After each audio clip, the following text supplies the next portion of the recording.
আজ পহেলা বৈশাখ, সবাইকে শুভ নববর্ষ। এই বিষয়টিকেই সবগুলো পত্রিকা আজকে প্রধান সংবাদ হিসেবে ছাপিয়েছে। দৈনিক প্রথম আলোর প্রধান শিরোনাম, বাঙালির প্রাণের উৎসব আজ। তারা স্বাগত জানিয়েছে 1432 সালকে এবং এই খবরে বলা হচ্ছে দেশজুড়ে ব্যাপক আয়োজন করা হয়েছে। এবার সব জাতিসত্তার প্রতিনিধিদের নিজ নিজ সাংস্কৃতিক ঐতিহ্য তুলে ধরার উদ্যোগ নেওয়া হয়েছে, এমনটাও বলা হয়েছে এই সংবাদে। দৈনিক প্রথম আলোর দ্বিতীয় শিরোনাম, গ্যাসের দাম 33% বাড়ল নতুন শিল্পে। এটি বিইআরসির ঘোষণা গতকাল এবং এই খবরে বলা হচ্ছে শিল্পে বেড়েছে 10 টাকা এবং ক্যাপটিভে 10 টাকা 50 পয়সা গ্যাসের দাম বাড়ানো হয়েছে। দৈনিক প্রথম আলোর অন্য আরেকটি খবরের শিরোনাম, বাংলাদেশি পাসপোর্টে ইসরায়েল ব্যতীত শর্ত পুনর্বহাল। গতকাল বাংলাদেশ সরকার এমন সিদ্ধান্ত জানিয়েছে, এমনটি বলা হচ্ছে এই খবরে। প্রথম আলোর আরেকটি খবর, সরকারের প্রতি সালাউদ্দিন, নির্বাচিত সরকারের বিকল্প আপনারা হতে পারেন না। প্রথম আলোর প্রথম পাতার আরেকটি খবর, মেঘনা আলমকে আটকের প্রক্রিয়া সঠিক হয়নি। এটি গতকাল সংবাদ সম্মেলনে আইন উপদেষ্টা আসিফ নজরুল বলেছেন এবং এই খবরে আরও বলা হচ্ছে যে বিশেষ ক্ষমতা আইনে মডেল মেঘনা আলমকে আটকের সমালোচনা করেছেন আইন উপদেষ্টা এবং হাইকোর্ট গতকাল একটি রুল জারি করেছে এবং এই রুলে বলা হয়েছে আটকাদেশ কেন অবৈধ নয়। দৈনিক যুগান্তরের প্রধান শিরোনাম, ফ্যাসিবাদ মুক্ত পহেলা বৈশাখ। এই খবরে বলা হচ্ছে নববর্ষের আনন্দে ভাসছে সারা দেশ। যুগান্তরের আরেকটি খবর, নতুন শিল্পে গ্যাসের দাম বাড়ল 33%, 13 এপ্রিল থেকে কার্যকর। যুগান্তরের শেষ পাতার একটি খবর, 10টি অর্থনৈতিক অঞ্চল বাতিল। এটি গতকাল সংবাদ সম্মেলনে বিডা ও বেজার নির্বাহী চেয়ারম্যান জানিয়েছেন, এমনটি বলছে যুগান্তর এই খবরে। দৈনিক সমকাল নববর্ষ উপলক্ষে বিশেষ মোড়ক ছাপিয়েছে। এই মোড়কে 3টি আলাদা সাক্ষাৎকার ছাপানো হয়েছে। এছাড়া মোড়ক উল্টালে দৈনিক সমকালের মূল যে পত্রিকা, সেই পত্রিকার প্রধান শিরোনাম, প্রধানমন্ত্রীর ক্ষমতা কমানো, গণভোটের পক্ষে জামাত। এই খবরে বলা হচ্ছে প্রধানমন্ত্রীর একচ্ছত্র ক্ষমতা কমাতে জাতীয় সাংবিধানিক কাউন্সিল গঠনের সুপারিশে একমত জামাত ইসলামী। সমকালের অন্য আরেকটি খবর, টিউলিপ সহ 53 জনকে গ্রেপ্তারে পরোয়ানা। আরেকটি খবরে সমকাল বলছে নতুন কারখানায় গ্যাসের খরচ বাড়ল 33%। সমকালের শেষ পাতার খবর, কারামুক্তির পর জাকির খানের শোডাউন, শহরে আতঙ্ক। এই খবরে বলা হচ্ছে কারাগার থেকে বের হয়ে অনুসারীদের নিয়ে শোডাউন করেছেন নারায়ণগঞ্জ জেলা ছাত্রদলের সাবেক সভাপতি জাকির খান।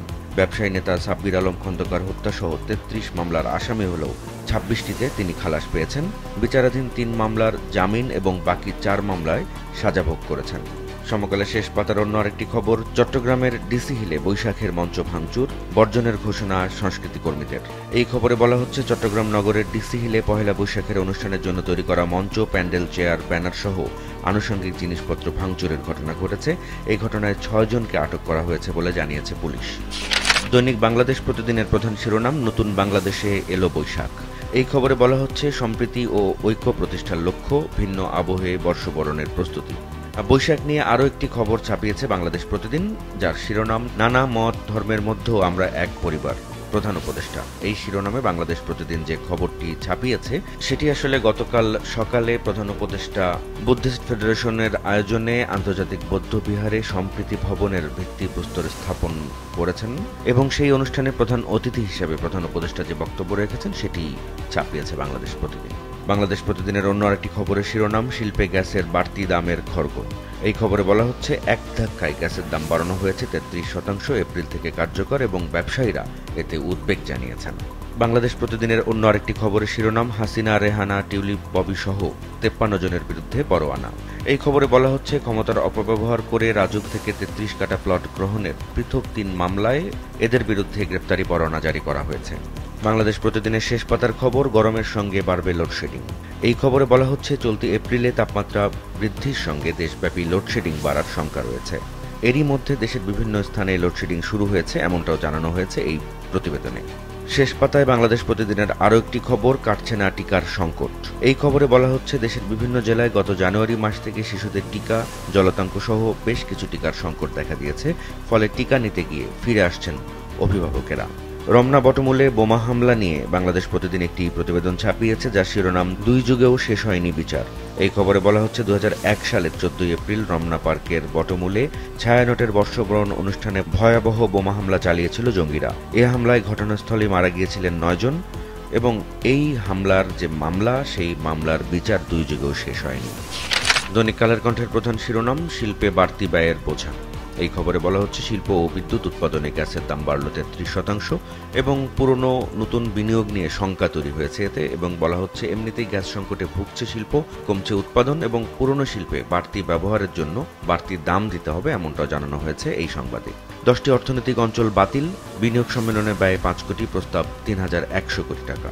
এই খবরে কালের কণ্ঠ বলছে যে সোনাদিয়া, সুন্দরবন, ইজেড সহ শেখ হাসিনা সরকারের উদ্যোগে গ্রহণ করা 10টি অর্থনৈতিক অঞ্চল বাতিল করেছে অন্তর্বর্তী সরকার।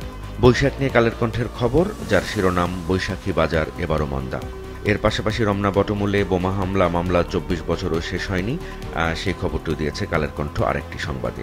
কালের কণ্ঠের প্রথম পাতার শেষ দিককার খবর, বিনিয়োগ বাড়াতে করনীতির সংস্কার চান ব্যবসায়ীরা। প্রাক বাজেট আলোচনায় গতকাল ব্যবসায়ীরা এমন মত দিয়েছেন, এমনটি বলা হচ্ছে কালের কণ্ঠের এই সংবাদে। শেখ হাসিনা, রেহানা, টিউলিপ সহ 23 জনের বিরুদ্ধে পরোয়ানা। এই শিরোনামে কালের কণ্ঠ যে প্রতিবেদনটি ছাপিয়েছে তাতে বলা হচ্ছে প্লট বরাদ্দে জালিয়াতির অভিযোগে দুদকের মামলায় সাবেক প্রধানমন্ত্রী শেখ হাসিনা, তার ছোট বোন শেখ রেহানা, রেহানার মেয়ে টিউলিপ সিদ্দিক এবং মেয়ে আজমিনা সিদ্দিক ও ছেলে রাদওয়ান মুজিব সিদ্দিক সহ 23 জনের বিরুদ্ধে গ্রেপ্তারি পরোয়ানা জারি করেছে আদালত। কালের কণ্ঠের শেষ পাতার একটি খবর, দুর্গন্ধে টেকা দায়, বাড়ছে স্বাস্থ্য ঝুঁকি। গাজীপুরের আবর্জনা ব্যবস্থাপনা নিয়ে এই প্রতিবেদনে কালের কণ্ঠ বলছে সিটি কর্পোরেশন বলছে এসব বর্জ্য রাখার জায়গা ও পরিশোধনাগার নেই এবং বর্জ্য অপসারণে লোকবল ও প্রয়োজনীয় যানেরও সংকট রয়েছে। দৈনিক কালবেলার প্রধান শিরোনাম, পরশু যমুনায় গিয়ে স্পষ্ট কিছু জানতে চাইবে বিএনপি। এই খবরে বলা হচ্ছে বিএনপি মনে করে অনির্বাচিত সরকার দীর্ঘদিন থাকতে পারে না এবং বৈঠকের পর তারা করণীয় নির্ধারণ করবে এবং প্রয়োজনে ফের আন্দোলনেরও ইঙ্গিত দিয়েছেন বিএনপির নেতারা। আজ পহেলা বৈশাখ, নতুন উদ্যমে বাঁচার প্রেরণা নিয়ে উৎসবে মাতবে বাঙালি। এই শিরোনামে কালবেলা যে প্রতিবেদনটি ছাপিয়েছে সেটি পহেলা বৈশাখ কেন্দ্রিক। এর পাশাপাশি কালবেলা একটি বিশেষ লেখা ছাপিয়েছে, বাঙালিত্ব টিকিয়ে রাখা বড়ই কঠিন, সিরাজুল ইসলাম চৌধুরীর লেখা। এটি প্রথম পাতাতে স্থান পেয়েছে এবং কালবেলা প্রথম পাতাতে চৈত্র সংক্রান্তির একটি ছবি ছাপিয়েছে। এই খবরে বলা হচ্ছে চৈত্র সংক্রান্তি উপলক্ষে রোববার ঢাকা বিশ্ববিদ্যালয়ের চারুকলায় শিল্পীদের নৃত্য পরিবেশনা, সেই পরিবেশনার ছবিটি কালবেলা প্রথম পাতাতেই বড় করে ছাপিয়েছে। কালবেলার প্রথম পাতার অন্য আরেকটি খবর, রাজনৈতিক হয়রানিমূলক ৭,১৮৪ মামলা প্রত্যাহারের সুপারিশ। গাজা পরিস্থিতি নিয়ে কালবেলা শেষ পাতায় একটি প্রতিবেদন ছাপিয়েছে, যাতে শিরোনাম দিয়েছে গাজার শেষ হাসপাতালেও হামলা, যাওয়ার জায়গা নেই রোগীদের। কালবেলা শেষ পাতার অন্য আরেকটি খবর, মূল্যায়ন ছাড়াই বাড়ল শিল্পে গ্যাসের দাম। সাবেক ইউপি সদস্যের নেতৃত্বে হিন্দু পাড়ায় তাণ্ডব, আহত 12। মাগুরার শ্রীপুরের খবর, এই খবরে বলা হচ্ছে মাগুরার শ্রীপুরে স্থানীয় ইউনিয়ন পরিষদের সাবেক সদস্য নজরুল ইসলামের নেতৃত্বে 70-80 জন লোক লাঠিসোঁটা ও দেশীয় অস্ত্র নিয়ে একটি হিন্দু পাড়ায় ব্যাপক হামলা ও ভাঙচুর চালিয়েছে এবং অতর্কিত এই হামলা ও মারধরে নারীসহ 12 জন আহত হয়েছেন। বৈশাখের নবজাগরণ, এই শিরোনামে দেশ রূপান্তর একটি মলাট ছাপিয়েছে, সেখানে 4টি লেখা স্থান পেয়েছে এবং পুরো মলাটটি অলঙ্করণ করা হয়েছে বৈশাখের সাজে।